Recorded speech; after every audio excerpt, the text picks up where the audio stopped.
Mission आश्रय रहुथुबा मानसिक अनग्रसर और भिन्नक्षम अंतेवासी चेतना ओपन लर्निंग सिस्टम भीमभोई दृष्टिहीन विद्यालय और विपिन चंद्र चौधरी मूक बधिर विद्यालयर छात्र छात्री माने एथिरे सामिल होइथिले। नुआ पोशाक पिंधि समस्ते दीप जाळिथिले, तापरे बाण फुटाइथिले। हेवन में ऐसा लग रहा है दीपावली दीदी जलाए, फुलझड़ी जलाई, दीपावली का बहुत ही आनंद लिया। पिला माने बाण फुटाइबा सह नाच गीत मध्य करिथिले। संध्या हेबा परे आतशबाजी रे जनता मैदान झलसी उठिथिला।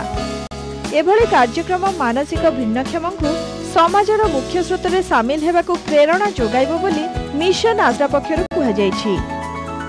अन्य पक्षरे एहा सेमानंक पई एक चिकित्सा पद्धति बोली मानसिक रोग विशेषज्ञ माने कहिसंती।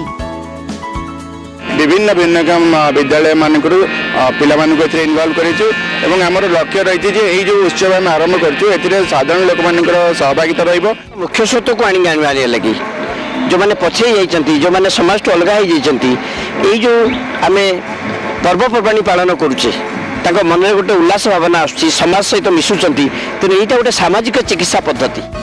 कार्यक्रम में महिला और शिशु कल्याण मंत्री प्रमिला मल्लिक एवं बहु प्रतिष्ठित व्यक्ति जोगदे अंतेवासी किछि समय बिताइथिले। दीपावली पूर्व राजधानी भुवनेश्वर में दीपावली झलक देखा मिली एवं यही दीपावली पालन कर भिन्नक्षम तथा मानसिक अनग्रसर लोक मैंने खूब नाच गीत करने सह दीपावली जाली और ता सहित बाण फुटाई यही पालन से समाज मुख्य स्रोत को टाणी बोली आशा करा Bhubaneswar cameraman Sugan Panigrahi Malayaranjan Mahanty, ADV news. Bhubaneswar Ankur public school आज